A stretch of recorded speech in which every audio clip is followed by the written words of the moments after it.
rare, so it's not too like undercooked.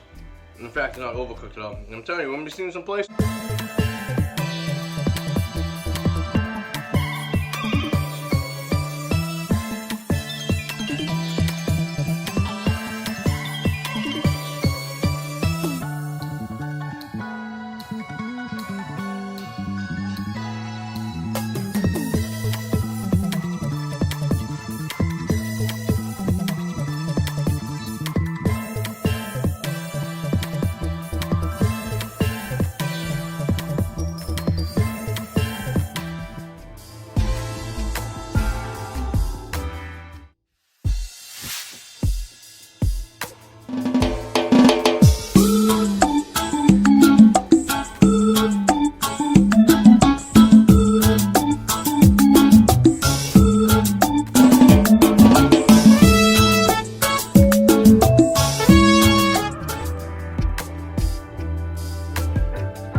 What's up, everybody? It's Arty again. North Shore Three-Way. We are here, episode 4. Today we're back in Revere again for another roast beef place. This is the third roast beef place in Revere. This one is near the beach. It's not the famous one near the beach. We haven't done that one yet. I'm saving that one for the summertime. This one's close to the beach. Good. It's very good. It was the wife's first roast beef, and this is where she first fell in love with the beef. We are here on North Shore Road in Revere. It is Pete's Super Beef. Let's check this one out. We're probably gonna eat it back in the apartment like we did last time because, you know, it's just easy to eat it kind of like an animal. So let's see what's going on there.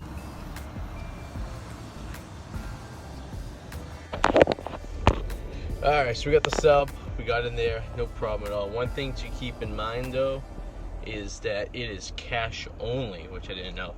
I couldn't remember, but cash only. They conveniently do have an ATM in the lobby for you to use. They have a $2.50 fee. So even though it's one of the cheapest roast beefs I've gotten at $5 after tax, unfortunately with the $2.50 fee for my cards, it was really like a $7.50 roast beef. But nevertheless, it's a good roast beef sandwich. So we'll see when we get back to the house. We'll enjoy it. I'll give you the lowdown. It'll be fun for the family. Stay tuned. Alright, everyone, welcome back to the kitchen. Episode 4, as I said before. We got a small roast beef from Pete's on North Shore Road in Revere, down near the beach. Like I said, it was $5 for a small. It was $4 in tax, came to $5 altogether. And they only accept cash, so make sure you bring cash, otherwise there's an ATM there, but they charge you $2.50 for the ATM, so this is going to make it go up to the higher end of the roast beefs I've had so far. But, like I said, we gone here many times. This was my wife's first roast beef, and she really liked it. I had this about a month ago, and enjoyed it thoroughly. It is a little bit out of the beaten path, so I don't really get to go to it very often, but with that said, I made a special, trip, if you will. Thank you. Alright, so I'm going to assume it's on your stereotypical hamburger bun. Or, is that what they call a hamburger bun? Yeah, burger bun. Like all of them others. I'm not even looking, I don't even remember. I'm just going to go and see. I'm opening it up right now. There you go. And yes, the juniors typically come on this size, which is standard practice. Alright, now let's see if they toasted the bun. Remember how much I like the toasted bun. I think that's a good element to add to your roast beef sandwich. It's not toasted, doesn't look toasted. It's not crispy or anything like that. Which is unfortunate, because when you toast the bun on both sides, what you do is it's a chemical reaction with the bread, and it basically seals in any of the moisture going to the other roll, to prevent you from having a soggy, sloppy, kind of limp dick kind of roll, if you will, you know what I mean?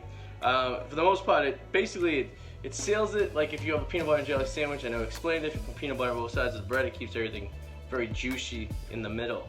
I asked for just sauce, very good amount of sauce on here, didn't have to ask for extra. I think extra would have been way too much. It was quick, went in, I was the only one in there. It took about 7 or 8 minutes, typical time. Let's give it a taste. Here we go.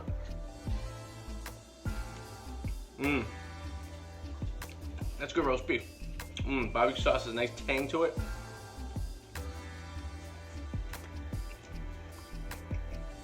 It's very tender. Essentially almost melts in your mouth with every bite. It's not chewy. Even the kind of overlooked parts, overcooked parts rather, not really that chewy. It's like a medium rare, so it's not too like undercooked. In fact, it's not overcooked at all. And I'm telling you, when we cook this roast beef, you have to be like biting into an Arby's. No good for anyone.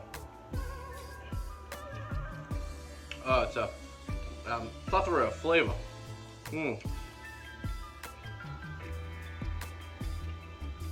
I'm about halfway through this sandwich, and it's been about a half hour since I picked it up and came home, and the bun is starting to deteriorate, which wouldn't happen if there was a toasted bun. Please toast your buns. That's all you gotta do. Quick, boom, boom, right in the flat top. Still good though. Nevertheless, you know, these type of sandwiches, the juniors don't really give you all the flavor in the world that you would get, you know, with like a medium size when you start getting into the sesame buns and the bulky rolls, if you will. This place also did have an option for the roast beef sub, which is a whole nother adventure by itself.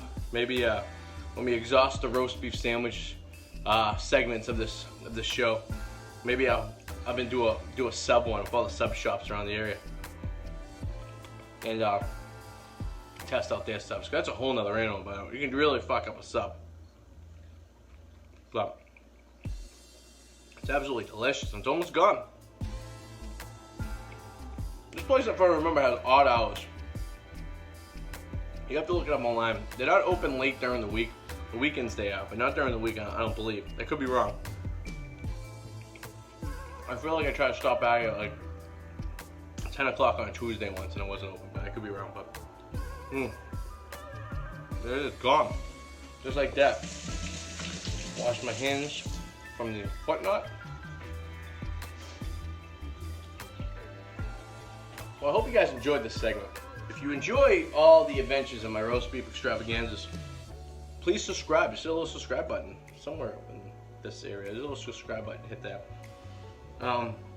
If you really like it, there's a little bell on this YouTube page for alerts. Every time I post a new episode, which is typically on Tuesday or Wednesday every week, you basically will get an alert. So we'll bump to your phone and let you know, hey, Arty84 is here, and he has a new sandwich to talk about. Leave a comment below too if there's a roast beef shop you want me to check out.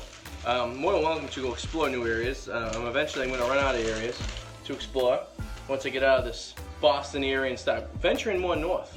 But with that said, I always would like to hear suggestions because I'm a wandering man of adventure and such. So yeah, I hope you enjoyed it, and I will see you guys next week on this North Shore 3-Way.